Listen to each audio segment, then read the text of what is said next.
Hello there, welcome to David's Investment Analysis channel. Thank you to those who've been supporting my channel by subscribing or watching my videos. You guys are amazing. Today I'm going to be talking about a business that everyone probably knows of, and it's one of the largest companies in the US, and that is Microsoft.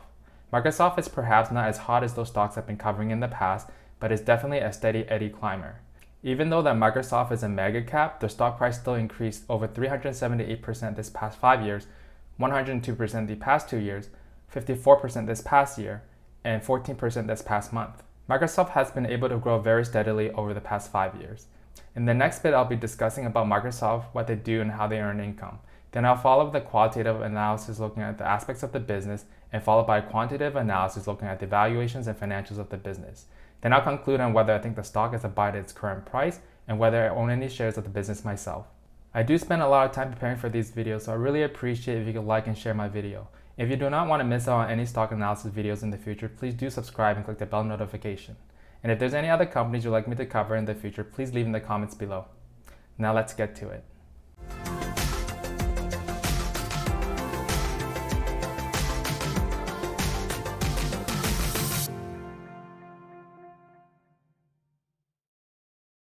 Microsoft develops, licenses, and supports software, services, devices, and solutions worldwide.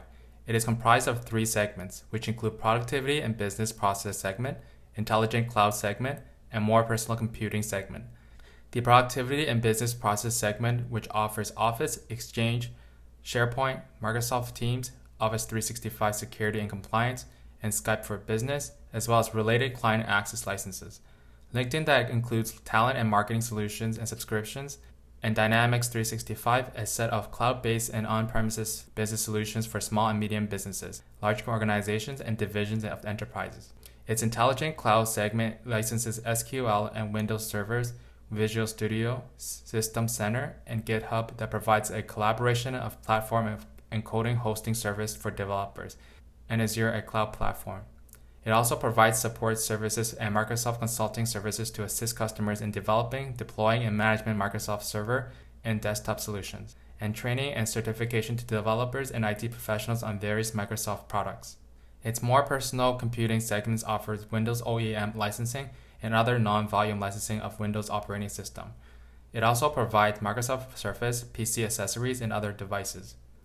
And gaming include Xbox hardware and Xbox software and services, video games and third-party video game royalties, and search including Bing and Microsoft advertising. Now let's look at some of the qualitative factors. We'll first look at the management team. Satya Nadella is the Chief Executive Officer of Microsoft, succeeding Steve Ballmer in 2014, becoming the 3rd CEO of Microsoft after Bill Gates and Steve Ballmer.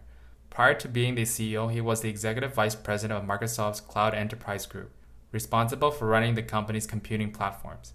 Nadella received a bachelor's degree in electrical engineering from Manipal Institute of Technology and a Master of Science degree in computer science at University of Wisconsin-Milwaukee and an MBA from University of Chicago Booth School of Business. Since becoming the CEO, Nadella's first acquisition with Microsoft was Mojang, a Swedish game company best known for the computer game Minecraft, for $2.5 billion. He followed that by purchasing Xamarin for an undisclosed amount. He also oversaw the purchase of professional network LinkedIn in 2016 for $26.2 billion.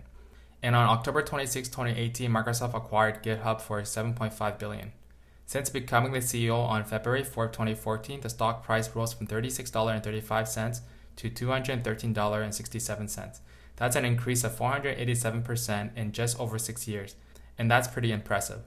The CEO appears to be very strong and has been with Microsoft for over 28 years. I will continue to trust him leading this company. Let's look at the industry outlook.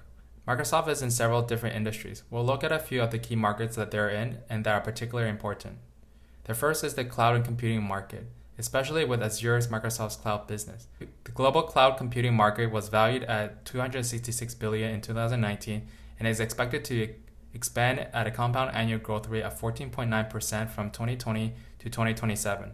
The growth is driven by growing digital transformation among industries, rising penetration of internet and mobile devices across the world, and increase in consumption of big data that are primarily drivers of fostering the market's growth. The rise of adoption of Internet of Things, edge computing, 5G, use of real-time analytics enabled by artificial intelligence and machine learning is likely to boost the utility of computing technology among organizations. As a result of the global health issue, more and more companies are moving towards digital workplace and have their employees working from home. And the market is expected to reach $54.2 billion by 2027, representing a compound annual growth rate of 11.3% between 2020 and 2027. And Microsoft would stand to benefit from this with their Microsoft Office and Microsoft Windows operating system offerings.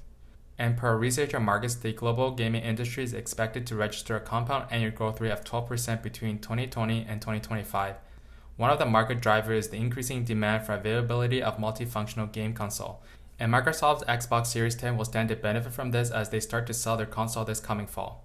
Based on these market trends and outlook, we can definitely see that Microsoft is set up for success, as many of the industries they are in are growing between 10 and 15% annually. Let's look at some of the interesting facts about Microsoft and its business. As discussed earlier, their cloud industry is expected to grow approximately 14% annually. But what we can see here are the top 3 players' dominance and expected growth rate in 2020. Amazon's AWS has the largest market share amongst the 3 with 63% in 2019, and Microsoft in a distance with 29%, and Google with 8%. And Amazon's AWS is expected to grow 32%, meanwhile Microsoft's Azure is expected to grow 45%, and Google's GCP is expected to grow 55%. Microsoft has a monopoly-like positions in various areas including operating systems and Microsoft Office, and act like cash cows to help drive the other growth areas like Azure and gaming. Per StatCounter Global Stats, as of June 2020, 77% of desktop operating systems run Microsoft Windows, significantly leading the group. And per net market share, 87% of desktop and laptops run on Microsoft Windows again, further confirming the significant market capitalization in operating systems by Microsoft. These are very dominating numbers, and they pretty much have no competition. Microsoft also owns LinkedIn, a professional networking tool similar to Facebook, but more for professional networking. LinkedIn represents mid-single digits as a percentage of revenue, but is growing more than 22%. LinkedIn has more than 675 million registered users and an estimated of 310 million monthly active users. LinkedIn ultimately provides a large database of professionals for recruiters and companies to look for talent, the tools to make the process easy, and a platform for targeted advertising. LinkedIn is the top channel for business-to-business marketing, and 92% of the business-to-business marketers include LinkedIn in their digital marketing mix. And these are what is driving LinkedIn's growth to approximately 22% in revenue for the last quarter ended March 31st, 2020. And now GitHub, one of the more recent larger acquisitions. GitHub is like Facebook for programmers. It is a repository for source code and online collaboration community for software developers. GitHub will continue to retain its developer-first mentality and operate independently and remain an open platform. It is expected that Microsoft and GitHub will work together to empower developers to achieve more at every stage of development lifecycle, accelerate enterprise use of GitHub, and expand its community of developers. Let's look at some of the risks. The global health issue may reduce, slow down, or delay software updates or system upgrades for some businesses, which may impact Microsoft's revenue. The growth from the transition from its traditional perpetual license model to a subscription model has slowed in recent quarters. Microsoft have made some terrible acquisitions in the past, like Nokia and Quantitative, even though LinkedIn is doing well, but GitHub is still yet to see. Another risk is the huge reliance on Azure to grow, and they are only the second in the public cloud market after Amazon's AWS. Now let's look at the quantitative analysis. One of the most important metrics I look at first is revenue growth, and we can see here that the revenue has been growing pretty well in the last 10 years, from 62 billion in 2010 to 125 billion in 2019. That's more than doubling within the past 10 years. However, there is a hiccup in 2016 where the revenues dropped around 9%. And the reason for this drop is because of the deferral of Windows 10 of 6.6 billion and unfavorable currency impact of approximately 3.8 billion. And if it wasn't for these two items, the revenue would have been approximately 97 billion. And what we see here is a history of revenues for each of the business segments by quarter. And we can see that each of their segment has been growing in the past few years. What we see here is the gross margin has been very healthy, ranging between 61% and 80.2% in the past 10 years, with an average of 69%. These are very healthy gross margins. Operating margin has been increasing every year since 2016. Net income and earnings per share has been increasing pretty well since 2016, except for 2018, where there was a 21% drop in net income. And the reason for this drop is because of the changes to the tax reform, which resulted in a decrease in net income and diluted earnings per share of 13.7 billion and $1.75 respectively. And if it wasn't for this, the net income would have been approximately 30 billion and EPS would have been approximately $3.88, both higher than the previous year. What's very positive is that the dividends have been increasing every year since 10 years ago. Although the dividend rate is relatively low, about 1%, the dividend have grown 373% since 10 years ago. And the low dividend yield is partially because of the stock price going up. And the payout is very reasonable at an average of 52.9% in the last 9 years. Free cash flow, which is the cash flow from operations less any capital spending, has been increasing overall the last 10 years, with 43 billion free cash flow for the 12 trailing months, the most it has ever been in the last 10 years. And the number of shares outstanding has been decreasing every year since 2010. And this is very positive as shareholders are less diluted. It's like less people sharing the pie, so each remaining shareholder would have more of a share. Let's look at the balance sheet. As of March 31st, 2020, the company's Q3, Microsoft is sitting with 137 billion of cash and cash equivalents, and this is approximately 48% of total assets. Microsoft has sufficient cash to pay off all their current liabilities of 59 billion and long-term debt of 63 billion. The balance sheet is one of the best out there. The company can pay off all their short-term and long-term debt obligations and still have $70 billion of cash left. And a reminder that they are still generating about 40 billion of free cash flow a year. Now let's look at the valuation compared to its 5-year historical average. We can see here that its current valuation is expensive compared to its previous 5-year average, with the exception of price to earnings ratio. But remind you that in 2018, the results were negatively impacted by the change in tax reform, which increased the 5-year average of the PE ratio. Now let's look at the valuation compared to its competitors. The market cap of Amazon is 1.6 trillion, Apple is 1.7 trillion, Google is 1.1 trillion, Facebook is 700 million, and Microsoft is 1.6 trillion. From a price to earnings ratio, Apple, Google, Facebook appears to be reasonable, with Microsoft somewhat close to the average. From a price to sales perspective, Amazon, Apple, Google appears to be reasonable, with Microsoft in the last place. But when we add in growth, Microsoft trades at reasonable from a PEG ratio perspective, but not from a price to sales to growth perspective. Microsoft has the best profit margin and operating margin compared to the group, and has the highest dividend yield. The group as a whole have really good balance sheet, and Microsoft sits in the middle of the group with a 4.35% of the market cap in cash. Looking at analyst expectations, it is expected that the growth rate is 12.4% for 2020 and 10.7% for 2021, and their earnings are expected to grow 19.8% in 2020 and 9.5% in 2021. There are 34 analysts that cover the stock, 14 suggesting a strong buy, 13 suggesting a buy, 6 suggesting a hold, and 1 suggesting a sell, with an average recommendation of a buy. The target price is between $133 and $260, and an average price target of $206.67.